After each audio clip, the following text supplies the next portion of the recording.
top. We're living this life, not just dreaming it, we're doing it for it. Straight to the top. Working hard every day just to live a better way.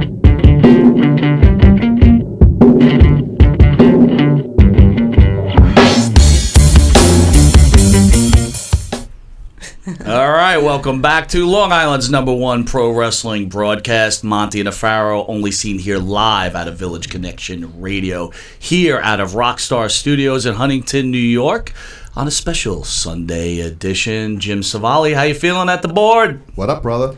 And to the right is none other than my savior, who filled in for Mr. Jim Duggan. Rosa Mendes. Yes, I'm glad he's doing good. Did you see his pictures from the hospital? I did see his pictures, and prayers go out to Jim. Yes, absolutely. But thank you for coming in and saving the day. It's my pleasure, absolutely. It's our pleasure to have you here. Straight to the top is the new Monty and Afaro theme song from Aqua Cherry. They're a local moving band growing. How'd you like that music? Oh, I loved it. That was my jam. It's like reggae rock. It's like reggae, rock, EDM, all mixed in one. That is my jam. Yeah. So how was yesterday? How was the event? It was great. I had so much fun. I always do this. I say, I am never going to do a signing ever again. Like, I'm done. And then I get, like, sucked back in, and then I want to get back in the ring, and I need to, like, not. Like, I'm turning 40. Mm-hmm. I tore my ACL, like, 9 months ago. I'm a single mom. I can't wrestle. And every time I'm around wrestling, I, like, want to go back in the ring. It's like a sickness, but it's like a good sickness, but it's not, like, I can't. So it's, like, hard. It's a passion. But it's a passion. And you know what's funny is that, you know, I retired 2 years ago, and I'm more comfortable in a wrestling locker room than I am in the real world. Well, we were talking about that earlier, right? It's like better stay in that microcosm of professional wrestling than actually be in the real world with all these wackadoos, right? Yeah, it's very hard for me to adapt to the real world. I feel like, you know, when you're in the locker room and it's your family and we're all in competition and, you know, we're all on TV. No, we're not trying to take advantage of each other. We're just trying to, like, get over, you know? Whereas in the real world, when you have 1 million followers and you have been on TV, everybody wants a piece of you for the negative reasons. Men want to be with you for the wrong reasons. Women want to be your friend for the wrong reasons. And it's really hurtful when stuff gets uncovered and you realize that these people don't love Milena Roca, they love Rosa Mendes, and that is not me. So I've had a very hard time dealing with this. Like, I'm gonna get emotional because it's hard. It's okay. Yeah, so it's been really difficult for me. Well, look, for someone from the real world, it'll get better. Okay. it will get better. You disassociate yourself with those people. You start to, because I imagine in the wrestling world there's a lot of trust, right? Because you're closer and you believe people are going to take care of you, and then in the real world you get that same thing. Well, but you know, it's also a Shark Tank too. Like, we're all trying to get over. We're all trying to make money. There's egos, you know, and we're all in competition, but we all trust each other with our bodies. First of all, it's in your face competition, though, right? No, well, again, I don't want to say I know what I'm talking about, but they're not snaking you, right? They're in your face. Yes, and also, and we're all like famous, so it's not like we're trying to get a piece of like each other. Do you know what I mean? Absolutely. It's totally different. Absolutely. So I literally blocked 4 people in the past month. I, like, on my phone, block. Right. You know what I mean? I'm like, I've had enough. Like, I'm only gonna let people in that I've known for like a really long time. Like my I have a circle of friends from Vancouver that I've been friends with since I was 13 years old. We're all still friends, you know, and some of the girls on the road, you know, like I no new friends because I'm like scared. I'm honestly terrified of letting people in now after what happened to me. How do you handle like comments on social media about you? So look, we've got this growing broadcast, and I've got enough fans that say, look, you suck, you know, you're fat, whatever else. How do you handle that? Because you've got millions of fans, right? Yeah. And most of them are probably very positive, right? And they should be, but how do you handle the negativity? I really don't care. Like, when people talk crap on my Instagram and like Twitter, I don't care. What really did affect me on the road was the dirt sheets. Because there was lies on there, like lies of who I dated and who I'd been with that I've never, ever been with. Right. And one of the people that they said I was with was married, and it really affected their marriage. And I had just come out of, I'm a recovering alcoholic. Okay. I had just come out of rehab. So I'm this like delicate flower that like very sensitive. And this thing came on the internet about me and someone in the office. And it was like totally untrue. Right. Like totally made up. The whole story was made up. And it really, I heard that it affected his marriage. And I was crying because I cannot believe that people were saying that that's how I kept my job. And never, ever did we even like have that. Sure. He never got unprofessional with me ever. So that never happened. So like that was devastating. And then like someone said I was with a certain wrestler, and that was devastating because I was never with them. And that hurt more than comments on Twitter and Instagram. Like, because it's like, people read the dirt sheets. You know, they do. And they believe some of this stuff. Because people like negativity, right? Yeah. They focus on the negativity and they want to believe in, the positive stuff's boring, right? Exactly. So, yeah. But yeah, it's gotta be tough. It was tough. So tell me, what makes you want to become a professional wrestler? How's that even start? Okay, so you were a model, right? I was a model, and I was always a tomboy. I got into fights. And, I would go to the bar, a guy would smack my butt, and I would punch him in the face. And I, only fought men in bar. I have bar fight. Look at these knuckles. Look at that. Yeah, I fought men, 6 foot tall men. It didn't matter. Someone grabbed me, boom. I loved fighting. And then I moved to Las Vegas, and because I made a lot of money in conventions. Okay. So literally handing out pamphlets and making $500 a day and doing photo shoots. I was flying to Jamaica. I was flying to LA. I won Hawaiian Tropic. I won one of the biggest, here I am putting myself over. Yeah, I'm put sorry. yourself over. That's what it's all about. I won this Latin American modeling contest. I was the first North American to win it. And actually those pictures got me into the Diva Search. WWE saw those photos and was like, we want to interview her. Okay. And then, when I moved to Vegas, I started training jiu-jitsu and Muay Thai. And I loved it. And I was good. Yeah. So I was training to do a K1 fight. They were giving me free classes. They're like, look at this pretty girl. She's totally tough. And I was working with Antonio Sebastian and at Mark Lehman's gym.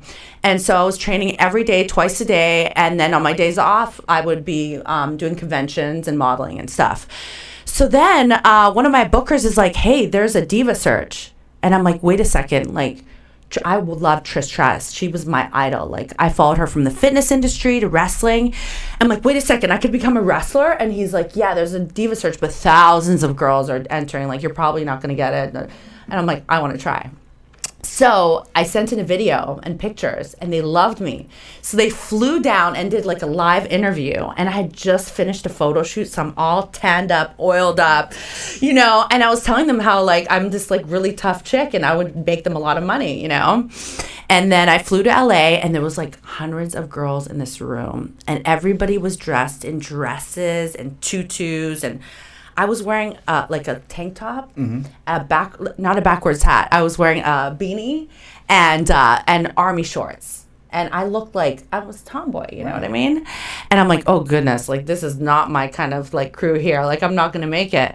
Well, they loved it. They loved that I was different. They loved that I was rough around the edges. And I killed my interview, and I was one of the 8. They picked 8 girls out of hundreds. So then I did the Diva Search, and yeah. I started training. I didn't get picked. I did a horrible promo, which surprised me. I was about to say, speaking before the show and even now, your mic skills are there already, man. You're just like that. Well, it's Dusty Rhodes, Really? I cried in that room to him. I was terrible at my promos. And he took me under his wing, and he's literally worked with me for hours and at once a week. And I was crying on the mic, and I was like, he's like, you can do this, honey, and I'm like, he really saved my career. Yeah. How did his death affect you? Really hard, because he was like a father figure. So he really always believed in me. He always saw my passion. And, you know, I wasn't the most athletic wrestlers, but he saw that I love the business more than anything. And so he worked with me and he spent time working with me and helping me. So that was really hard. It was hard on a lot of us because he was like a father figure to a lot of us. Seemed like he took care of all you guys growing. Whoever had passion, he was there. He saw it, you know? So you're in the WWE. Yeah. What's that like? Is it, you know, we were speaking about? Well, developmental, as I was, you know, you're trying to get on TV, you're pitching all these different stories, you're like working your butt off. And then you think that when you finally get on TV, oh, I made it, I'm good. There's a whole nother ball game and you have to work even harder to stay on TV. And there weren't many spots for the girls at the time. So that's when I went into the valet avenue, because if you're a valet, you're almost guaranteed always on TV and a paycheck. You know what I mean? So it sucked that I wasn't able to get my in-ring stuff that I really wanted and was passionate about. But I always was on TV and I was always booked. Yeah. So, and I loved it. And I was on the house shows and I killed it, you know? But I do have regrets. I wish that I had worked harder to try and get to be in the ring and to be a wrestler. Like I loved my career as a valet, but I kicked myself for being too scared of the competition it took to get that spot on TV as a wrestler. You know, so that WrestleMania moment, or maybe that. Well, Trish, I idolized Trish, and I followed her career, her whole career, and I wanted to be like her, and I was never even close. So, and that was because I fell into that valet role, and that's my biggest regret of my career. You know, managers and valets, it's almost like a lost art in wrestling. So I you know, again, I think you're downplaying a little bit. I think. Oh no, I loved it. But I think it's important. Very important. It's so important to the building of the wrestler's character. Yes. You know, so you know, you don't always have to be the greatest wrestler. So you know, look at Miss Elizabeth. Look at, you know, I'm Alfonso, definitely right? not. Yeah, I'm definitely not putting it. But I love being in the ring so much, and so I didn't get to experience it at like the way I wanted to. You know. And then when I tried to go back, I tore my ACL. So oh my God! Fast forward to like a couple years later. So a decade later. So tell me, I'm gonna jump into Total Bellas. Total Divas. Divas. Sorry. Yeah. No worries. At the mixture there. Yeah. We were talking earlier how you could tell you were a kind heart when you watch that show. My wife was a huge fan of yours too, as I was. But I'm gonna hit you with one question. It's always been bothering me. And oh God, no, I know what it is already. Let's see. No. Is the John Cena Nikki Bella relationship real? Oh, I wasn't expecting that. Yes, they were really in love, and I mean, they were making out backstage, so it was real. It was real. Yeah. What'd you think I was gonna ask you? Oh. Go. Yeah, you tell me what I was going to ask you. No. Come on, let's. Do I have to? Okay, yes, I guess I have to now. You have to. Go ahead. Oh, everyone always asks me about the whole Paige, like bisexual thing. Well, it's coming up. So, okay. We'll go with that. So I was celibate for 3 years, and I was trying to like date, and I just couldn't find anyone I like. Like I'm very picky, and I love love. Mm-hmm. So I was trying to find love, and I couldn't find love. So, you know, I have this best friend who's like this cute little goth girl, and like I thought I had a crush on her, but I didn't. Like it was just because I loved her as a friend. Mm-hmm. So then like I played with the idea of maybe like I like had a crush on her, mm-hmm. and then after we explored that avenue, we both realized absolutely not, and I'm definitely not bisexual. Well, I don't know. I'll choose bisexual. Right now in my life, I'm no sexual, so it's all good. Well, that's the thing is that I was no sexual, so I was like, maybe I'm bi because I don't like any guys. Right. And I wasn't. And you could totally tell on TV that her and I like wanted to barf when we were about to kiss. Like we were looking at each other and like my big fake lips at the time, like all glossed up, and she's like staring at my lips, and I'm looking at her, and she's like, we're looking at each other terrified, and we're like, what are we doing? And now like the cameras are all on us, so like. And you just got to go for it. We did, but it was so awkward. Watch it back; it's terrible. It was the most awkward moment on TV besides my wardrobe malfunction I've ever had. Which I read about. That was terrible. And my butt looked fake because I had all that toupee paste. Okay. Like, no, because, you have to wear toupee tape to get your gear to stick on you. So I had all this tape on. So when my pants got pulled down, my butt looked like a mannequin plastic butt.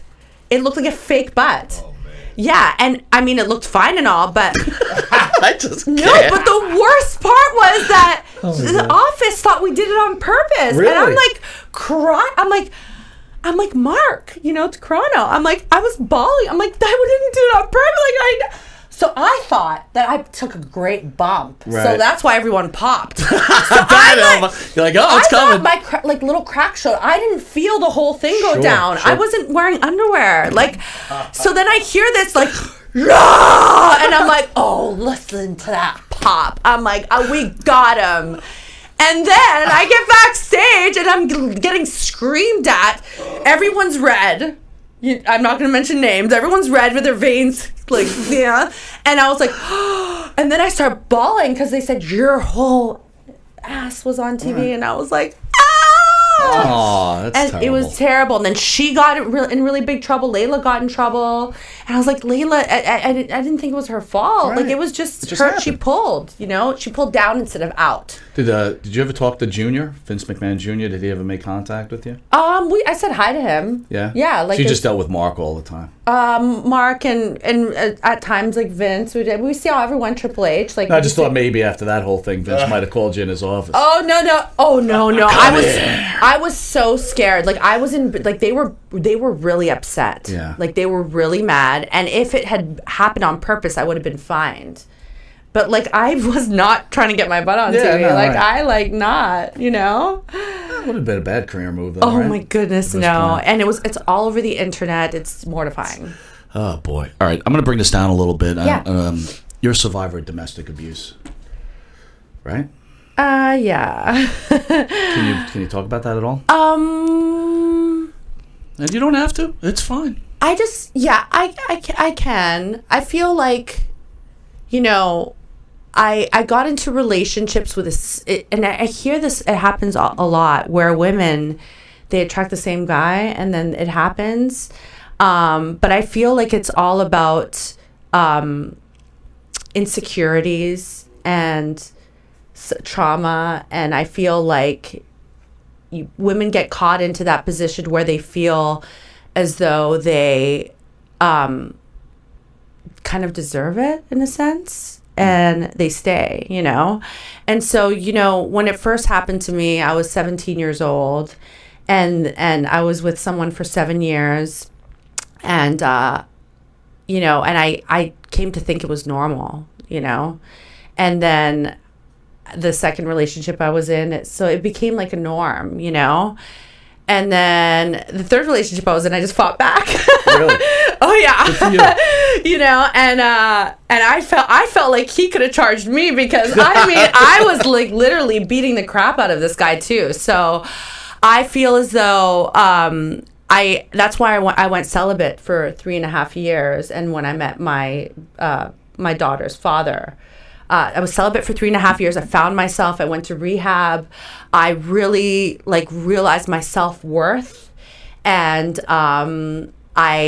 I was not jaded by I was a functioning alcoholic, so I was just drink to get buzz. You wouldn't see me passed out. Did the drinking start because of the domestic abuse, or was that just part of the two just going together? Like, were you a drinker in high school, or like? I didn't really drink in high school. I felt like I started drinking more on the road. Right. Like it's, you know, you're famous, you're rich, you're like good looking. Right, and I imagine people offering stuff to you all the time, right? Like, hey, yeah, we're all making money. We have a meal. It's turned into 1 glass of wine and then like 2 glasses of wine, and then it happened. Whereas I wasn't really drinking on the road, but I was drinking on my days off.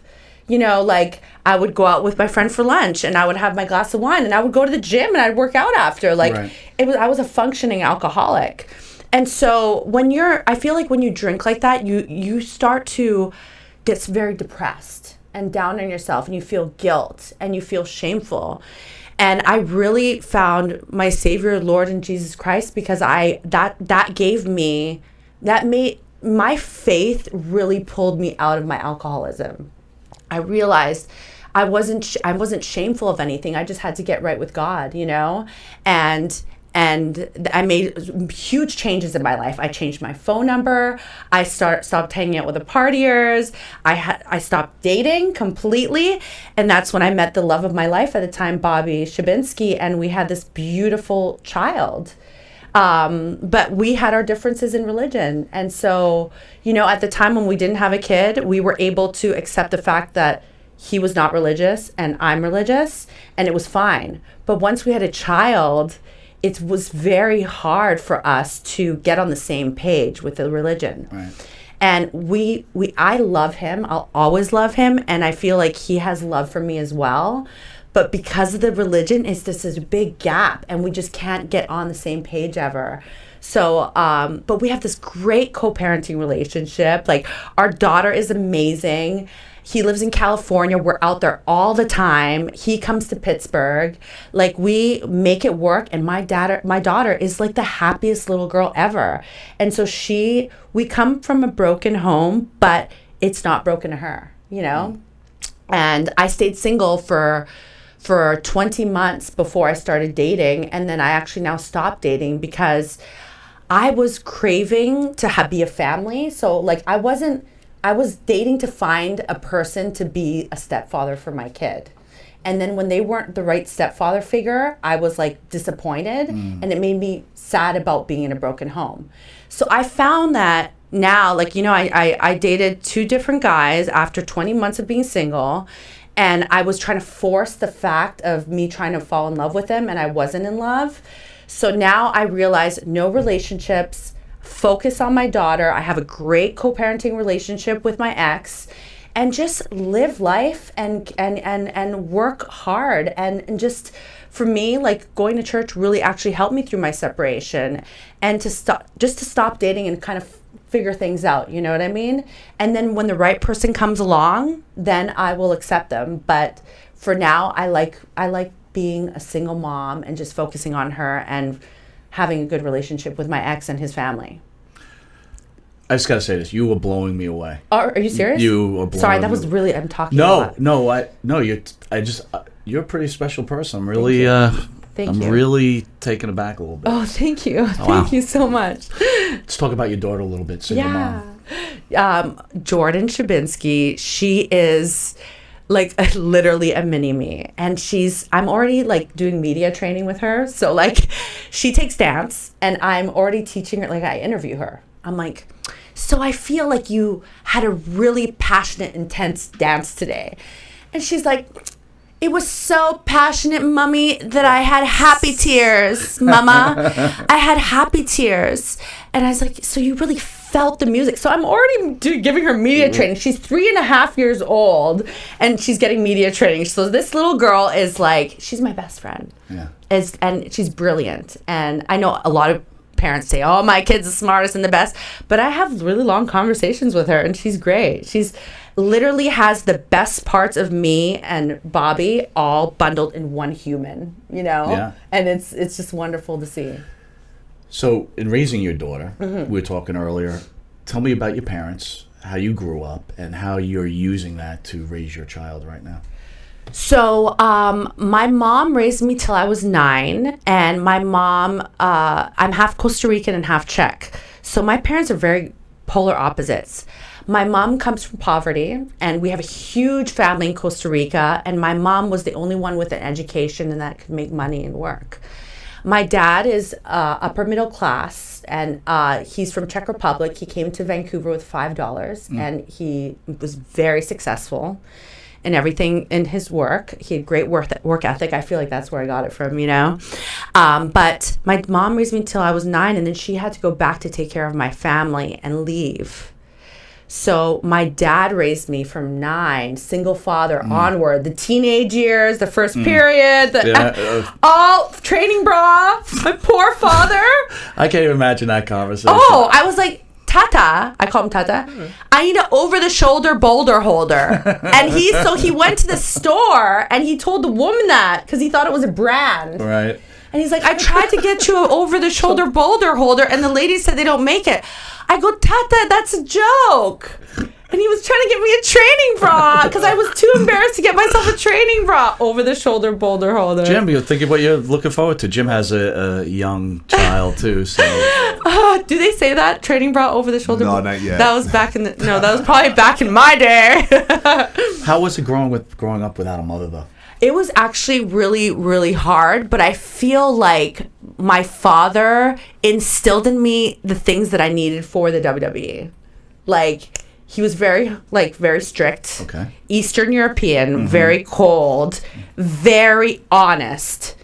And he was very dry humor, you know, but gave me love by giving me things. Okay. So, like, he would never give me a hug or tell me he loved me, but he would, like, buy me clothes and, like, buy me stuff, you know what I mean? I was like, I need you to tell me you love me. He goes, Milena, relax, Milena. And I would go and hug him, and he's like, stop being a scotch tape. And I'm like, really? I'm like, I just need a hug, you know? So you're a teenager, probably, you know, gorgeous teenager. lady. You're meeting some boys now in school. No, my dad was I was going to say, did he lock you up? I mean, what was the deal there? He scared me about boys that people, like, thought I was weirdo because everybody was having sex in high school except for me. So, like, but I fought and I smoked pot and I was on the basketball team, so I got away with everything because I was a really good athlete. Okay. And I was just like this really bad, a beautiful teenager, you know, that got away with everything. But no, I never explored boys until like way after high school. Did you play the teachers though at all? Oh, I told one of the male teachers. I told one of the teachers that if he didn't let me go out for a cigarette, that I would tell the principal he flirted with me. Oh my God. I was so bad. Did God. you have a cigarette? Oh, I put my leather No, jacket she on. probably had a whole pack. I'd be like, all right, I put my leather jacket on. I go, see ya. Oh my God. And I still passed everything. Like, I still did well because, like, I was an athlete. So they had to, like, pass me. Oh my God. I really, like, literally want to apologize to these teachers now because I'm, go like, ahead. so... I want to apologize to them, too. Mr. Crawley, I'm so sorry that I did this to you. That is just too funny. I was so mean to this teacher. Where's mom and dad now? So my dad has dementia, and actually he just left his facility without permission, and he's trying to go back home, and he's in Canada, and I have my daughter's family's all in Pittsburgh.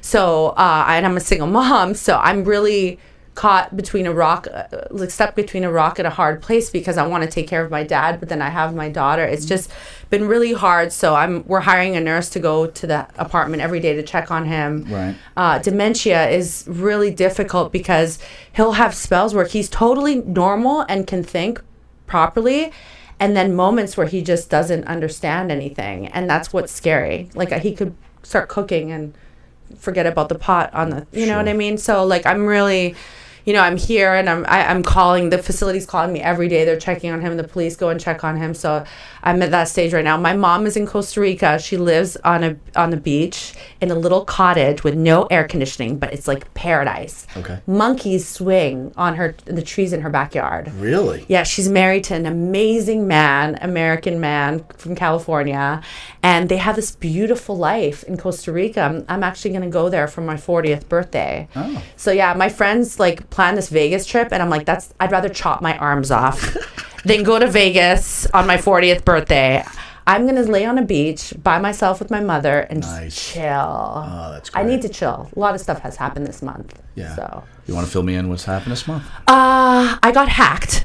And by the way, I don't get the whole hacking thing. Like I was telling you earlier, my wife is like, you know, you got to pay more attention. You're going to get hacked. I'm like, I know what's hacking me. What are they going to do? Oh, my gosh. Now, you're followed by millions of people. People are probably looking, but go ahead. Yeah, What's been so going I on? got hacked, and actually, it was a blessing in disguise because, like, you realize who your true friends are when you don't have 1 million followers, right? Right. Yeah, that's for sure. So yeah, I got hacked, and I wasn't able to run my business anymore or make money or anything like that. So it's been really hard. The guy blackmailed me, and Now, how does that happen? How does he blackmail you? he emailed me and said for me to write his name on my chest and send him 500 euros. I'm like, keep it, Amir. I said, keep my Instagram. So I'm working with this amazing PR woman. Her name is Kathy Cardenas. She works with Mickey James. She has been my angel.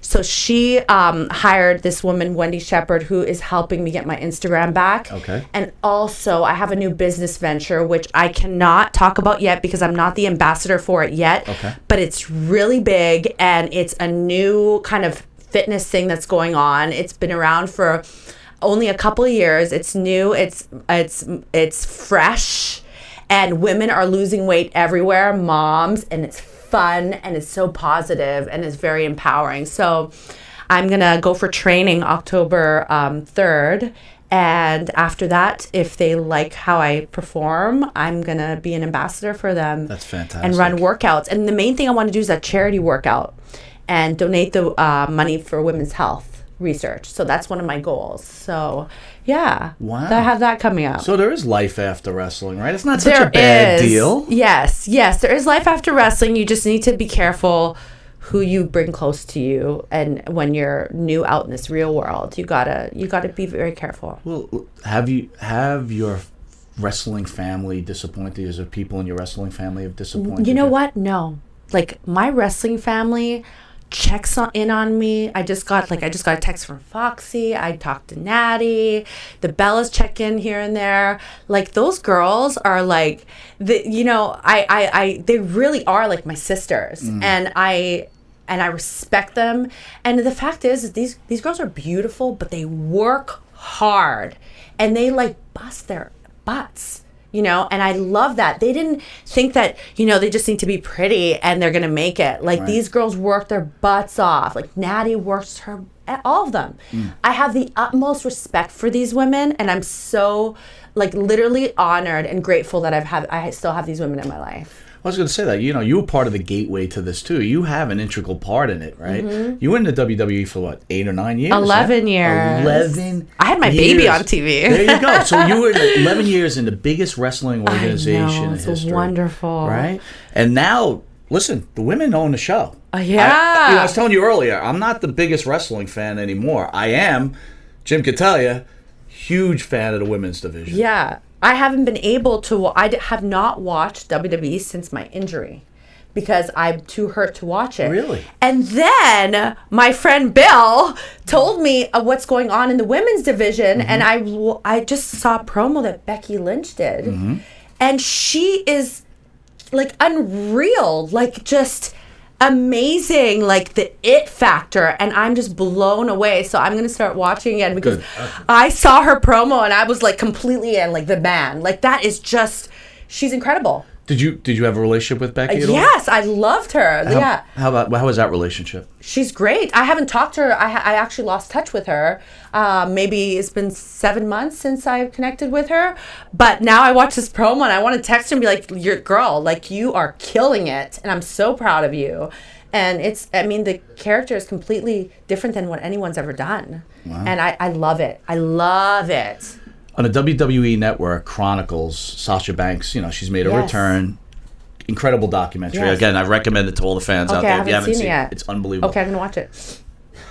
Is the character of Sasha Banks representative of the real Sasha Banks as a human being? I think all of us have a little bit of our characters in us. I feel like for me, when I get angry, I turn into Rosa. Right. Like I'm screaming, I'm yelling. Well, back in the day, not anymore. Now I'm very calm now. When I get angry, I just slice you with a really nice vocabulary, like really intelligent vocabulary, because it's way more powerful than screaming and swearing. That won't work with me. Yeah. But I feel like a little bit of our character is in all of us. Yeah. You know, and I feel like that. I mean, I feel like the characters that are over, because if they have to feel real. Well, you talk about the dirt sheets, though, right? So Yeah. Sasha in the dirt sheets is known to be very hard to work with, very spoiled. Is that a representative? I loved working with her.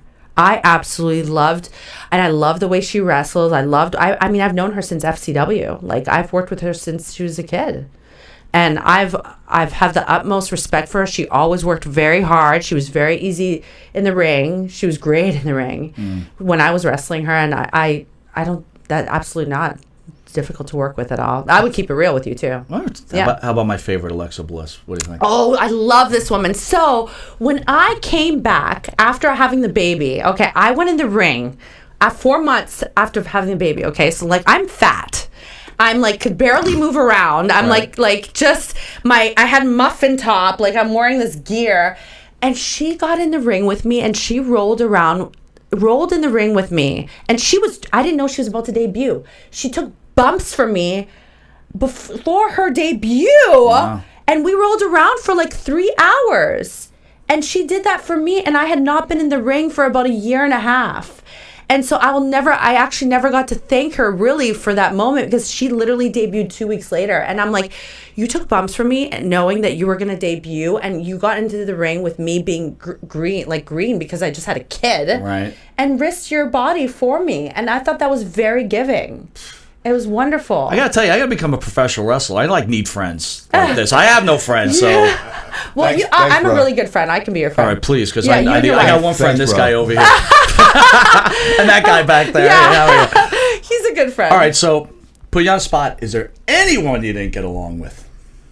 Actually, yes. I didn't get along with AJ Lee. Her and I went at it. But we have respect for each other, because sometimes when people don't like each other, they talk behind each other's backs. But we literally told each other we hated each other to each other's faces. Wow. Well, I'm like, I don't like you. I think you're this and this and this. And she's like, I don't like this and this that you're doing. And so like, we actually had to walk to the office. I'm like, I'm not a stooge. I've never stooged anyone off. I've never done that. So I'm like, I'm gonna stooge on you, and you should come with me, because I want you to see me stooge on you, because I'm complaining. Can you tell me what happened? What was the heat? We had a match, and she clotheslined me in the jaw, and I thought that she did it for real. You know, I thought she did it on purpose. And I not know to this day, but she's short, so looking back, I feel like she jumped and did the clothesline, and it caught me here. But it felt like, because we didn't kind of like each other, I felt like she did it on purpose. But so I said, like, I'm going to go and tell the office that you did this on purpose. And actually later on, we like reconnected, and she told me, she's like, I love the fact that you just told me to my face, and you never went behind my back. And I go, I love the fact that you told me to my face that you didn't like me either. So like, she worked so hard. She studied her character. That girl worked so hard. So she deserved her push. Absolutely. Utmost respect for her. Didn't like her at the time, but I absolutely really like her and respect her. And I love the fact that we didn't like each other and we told each other. So that was the only girl. But then now I'd like totally. Now you're all straight. I would like see her, and I would actually give her a hug and be like, "Hey, you're like awesome," you know what I mean? And I love the fact that we had that tiff, and we kind of took it outside, you know, like as if they do in like England, where they would go outside, they just hit each other, and then after that they'd be friends. You know what I mean? It's like men being men. Yeah. All right, I want to call in Eric Sims from ESS Promotion.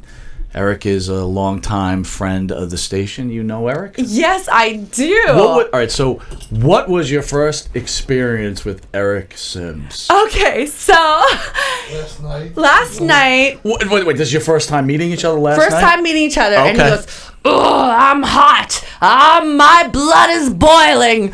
Oh," and I was like, "Ooh," because you know I'm Latin, so I'm the nosy neighbor. So I'm like, "Ooh, what happened?" You know, and I'm like, "What happened? Why are you mad?" And then he told me what had happened, and I go, "Yeah, this sucks." So I got hot, and then we're both hot, and then but he literally. We were at the show last night. Okay. Yeah, you know, every vendor, or most of the vendors that had their talent there, so it was stacked. You know, there must have been 12 talents there, if not more. Okay. The pre-show meet and greet is from 7 to 8. Okay? Mm-hmm. So we have, first of all, for the small amount of crowd that they had there, and it was a decent crowd, but small, but it was okay. It was an independent show. Independent show. So with 10 talents, and each vendor that brings in their talent, you're depending on a couple extra dollars to make money. Everyone makes their own separate deals or whatever. But we expect to do some business because that's why we're there. So 20 minutes in, first pre-show match goes on. That is a pre-show killer for talent doing merch, trying to sell the pictures for, do the meet and greets and this and that, because all the attention's at the ring. Okay? They're not where they should be at the table where they could spend their money. We're there to take people's money. He's right. That's great sales. We are. But we were there selling our autographs and pictures. It's an experience to meet the talent. Yeah, sure. Okay? 7 to 8. To do that, you still have to take their money. That's our goal, because we can't we have to pay our bills, whatever, dinner money, whatever the hell we make over there. Right, sure. So that's going on. And the music's too loud, and so you can't hear talking to people. And it's like one thing after the other, and you can't make your money. And where I got to listen to other vendors bitch and complain about I can't make it. This is not right. Which I know, 'cause I'm an old school guy. I mean, right. I need You have He's an right, hour though. before the show, He's 15 right. minutes in intermission, and all eyes need to be on us. Well, is this the same promoter you deal with all the time? No. But I mean, That I've lies worked the with him. issue, right? I've worked with him in the past, and he's a cool guy, good guy. I like him. Every so often we do some business and whatever. But every promoter that does these pre-show matches, whether it's him or the next guy, it just kills my business, because I need, because people trickle in late and the new people come in and, okay, not everybody have money, but the next person might have money, but they're not going to spend with us if they got to watch a fucking match. So, Then I got hot. It's And a then bunch of- I got hot, so he's red, I'm red. All my veins start sticking out of my chest. We kind of connected Yeah. really good. We hit it off right away. Just talking and just bullshitting, He has a lot of knowledge. He's been in the business 34 years, so yeah. I was wanting to hear everything. Well, he is the number one promoter in the Northeast.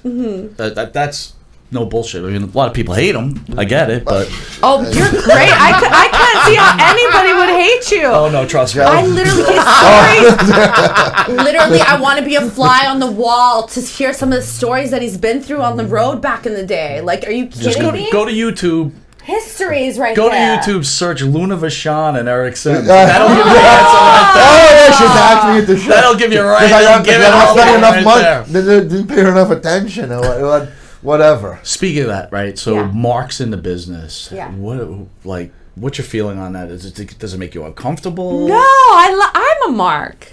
I love wrestling. That's right. We're all marks. We're not business marks, but we're all marks. but We wouldn't be there. I love wrestling, and if someone loves wrestling, you're my brother, man. Like, Right. I love you. Like, I don't care if you come to the airport at 5 a.m, you want my autograph. You're awesome. Like, It's gotta be a special feeling, like right? yeah, I love them. I mean, I just do, because for me, if someone hates wrestling, I'm like, ooh, like we're not gonna flow here. Like, we're Right. not gonna get along at all. Like, I can't. We can't be friends. You're out, Savali. Because you hate wrestling. I was just about to say how much I loved it. Now you love wrestling. That's how easy that was. Hey, you're a stooge. A stooge. Isn't Mark derogatory? Like, to me, it's I don't want to fanboy. Mark. If you're an insider to the business and a wrestler kind of classifies you as a mark, that might not be a good thing, because Really? then they'll treat you as such instead of treating you with the respect that. Well, what's the difference between a fan and a mark? a fan? Okay, a fan could be a mark, or they're all marks. The fan, but a fan is a fan. A fan is a fan. Wait. You're paying to watch the talents perform, whether it's an autograph session, meet and greet experience. But bro, isn't that the whole idea?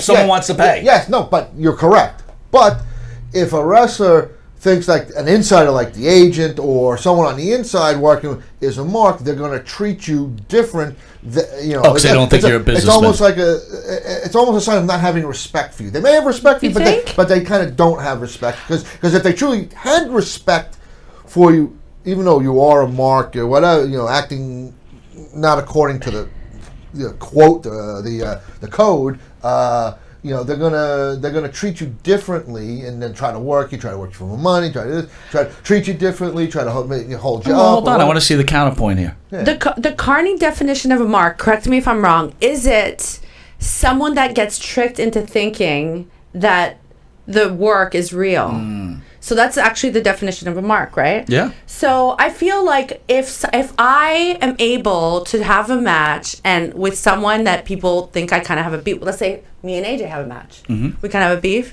and we have this incredible match, and like I would love actually that'd be rad. That would be great. And we have this incredible match, and then we hit each other, and we're just like I tell her, let's stiff each other. Yeah. Let's give it everything we've got in there. And then we trick the audience into thinking that this is a real beef. Now that's Mark, right? Am I right? You know better than me. I'm just wrestlers are the greatest magicians on earth. You're performing an illusion. You're making people believe something that is not real. Yes. Okay, so you are the greatest magicians around. Oh, I love this because you're sorry, I'm playing with my hair. You're making people believe something that's not real. And then whoever believes it is definition of Mark. You're getting hooked into it. You're a fan. No, that's a fan. That's a fan. You're believing. That's old school. Yeah. You're believing something. You're. It's we gotta love our marks, man. It's the psychology. It's the psychology. Drawing them in. Yes. Which will help on all aspects of the business because then you get to the gimmick table and that'll help your business. And now they just saw you and they want to spend money with you. They want the experience. Oh, Rosa Mendes, she did great in the ring. I need a picture with her. I need an autograph with her. And they pop, and we love that. I want to put my arm around her. Maybe I get close. Maybe I'll get lucky. They're never gonna get lucky. But it's why would you say that? Because it's the illusion that maybe that's like going to a strip joint and saying, by the way, before you give me the $10 cover and you're gonna drop your paycheck, you're not gonna get lucky. No, but that's the illusion that the female talent has to give to the male fan. Really? Because that's sex sells. Oh, I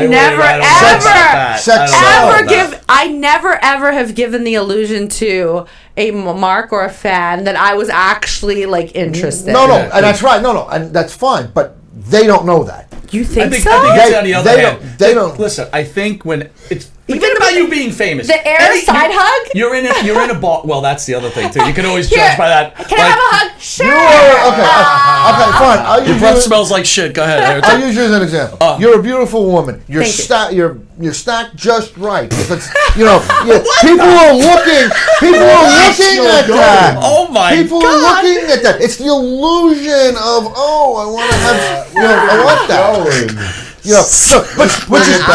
Which is good for the female talent because these guys are going to spend money and they might instead of that photo op they might buy 3 extra photos or a couple extra things and it's their job to take every fucking dollar. I'd rather chop both my arms and both my legs off before I do a bikini op. I would never ever do a bikini op. Certain women are don't want to do it. It's not for everyone. Listen, it's not for everyone. You're at the bar. I find you attractive. Can I buy you a drink? Nah. No. What I'm saying is, no. Well, don't make me feel. Not you. You could at least get kayfabe with this. Whoa. Not you. When I go to a dance club or anything with my friends, I want to hang out with my girls. So any guy, no matter how hot he is, beautiful, smart, intelligent, my type. Right. If you're gonna come up to me at a club or a bar, right. I won't talk to you. But I guess what I'm saying is illusion. I want to buy you a drink. Okay. You say yes. Well, let's say not a drink. Let's say Diet Coke. Whatever, Diet Coke. There you go. That's why I suck as the radio announcer. Yeah. Anyway, so if you say yes and it's like, maybe there's a chance, right? Right? I guess that's what Eric is trying to say. Like, people like, hey, maybe if I'm doing this picture, she looks at me and goes, oh my God, that is the most attractive man I've ever seen. Now, again, you've had your choice of like John Cena, Dolph Ziggler, but it's an illusion. all these other guys. I don't know why you would,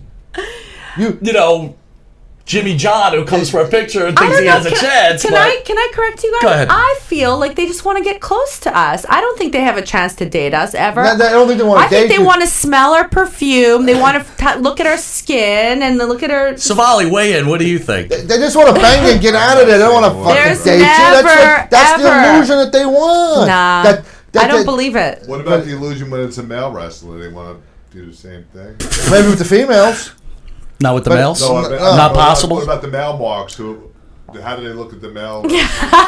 You caught him. Look at him. Well, Look at him. it's different. It's a different thing. If a male fan to a male wrestler, if you're truly a, no. Oh yeah. No. If you guys are like a question, diehard sir. fan, they're going to spend extra money because they want extra stuff. If they're not, they're just going to go for the simple autograph photo op, combo deal, whatever. But if they're a super fan, they're going to spend extra money with you. And it's the job of the front man to figure that out. Figure out that the guy has a fucking wad of money, and you got to take every fucking dollar they got before you go on to the next person. I Serve the next officially will person. never do a signing again. There you go, everybody. We've not I'm rooted done. for everybody. I'm done. Thank Monty the Pharaoh. So what we've learned in this conversation, I think, is Erickson likes a lot of money. Yes. And he may be attracted to men. He really couldn't answer that. No, I'm not question. attracted Male to wrestlers. I don't go for that. I know. I work primarily with the male talents. Melina will never do a signing again, destroying Milena. I'm sorry. Yeah. Will never do Rosa signing Mendes, again. get it right. Call it by the stage name. We'll never do a signing again, destroying this man's career. And here we are. Sorry, Bill. I mean, if Well, wait a second. Bill, I'm sorry, Bill. Well, hold on. While we're here, let's say thank you to my buddy and my pal Bill Paley for coming. Bill Paley's for awesome. coming All through. right, Bill. He has But I will never do a signing again. Thinking I'm not done with my because plug yet. Okay, He has sorry. a company called Sorry. Wrestling Inc. He does a lot of autographs, brings a lot of the female talents in, and one of the old school guys does a lot of good business. So Yes, they can get you on Facebook under what? Bill Paley Beep. Wrestling Inc. or Wrestling Inc. Wrestling, Your yeah. website is www. Wrestling-Inc. Weebly dot. Wrestling.inc. Wrestling-Inc. Wrestling-Inc. .weebly.com. With a B. Is that So- different than the Wrestling Inc. dirt sheet? Yes. So I'm INK. Okay, Wrestling gotcha. Wrestling-Inc. INK. Inc. Like autographs. Like Weebly.com. When All I right. do my signing today, I'm going to ask a fan if they think they have a chance with me. If they say yes, I will never do a signing again. If they say no, Well, we've got a fan out there by Timmy Tim. He's already waiting at the door. if they, Probably. well, I'm not a stripper. You know what I mean? If they think that they have a chance with me, I will never do a Anyway, signing what again. Rose is saying, the signing after this interview, we're going to be at the Wrestling Universe. It'll be in my last signing, Queens, so New come York. get my That's autograph. That's Jack's store. It Rosa is the Mendes last is going to be signing. there. The next guest coming on, Bill Fonzie. Oh, yeah, he's Daddy. awesome. Right down the line, Daddy. Right down the At the line. Wrestling Universe, 3429 Francis Lewis Boulevard, Flushing, Queens, New York, along with a bunch of other talent. Adam Baum's going to be there. A couple of WWE announcers, Nigel McGuinness, Sarah Schreiber, the one that wants to have the marriage consummated. What's her name there? I don't know what you're talking about. You've lost me already, man. What's the Just get through it. what's Drake's girl? Renee Michelle. There you go. Oh, who never well, wants, that's, okay. who refuses to consummate the marriage Drake with Maverick. Drake Maverick, their Rockstar Spud, whatever the fuck his name is. Wow. So Early Harley Carsley. I think you need to interview him. Yeah. I try. I will. so- That is in the. That is. And, the anyway, of course, it's no BS with ESS. And all my anything ESS, www.esspromotions.com. Love working with Monty and the Pharaoh. Where the fuck is the Pharaoh? But okay, Hey,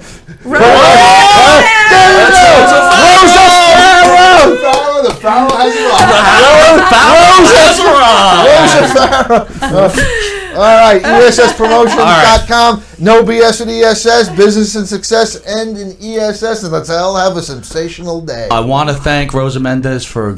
gracing us on this show. thank you very much. Long Island's #1 pro wrestler. This is- I learned so much about you. Thank you. And Great person. Thank you You very are a much. great It means person. a lot to me, and I've had so. This is actually the most fun I've had on a broadcast ever. Like, I'm not just saying working, Whoa, you guys. come on. I Are you swear, working me right now? Have you seen me laughing? You're marking for me right now. Oh, what's up? Literally, my She's abs putting you hurt. over, man. She's putting My abs hurt from laughing so hard. Like, and I I gotta tell you, just... first time meeting her last night, we sat at the wrestling show and just for like 2 hours we're talking.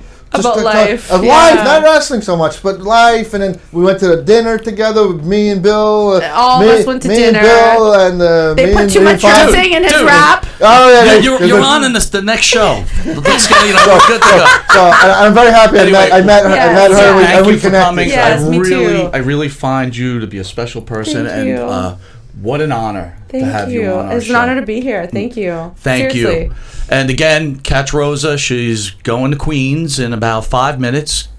And you can blame Monty and Farrell. This will be her last It'll be my autograph last session. signing. Anyway, this has been Long Island's #1 pro wrestling broadcast for Rosa, for Eric, for Jim.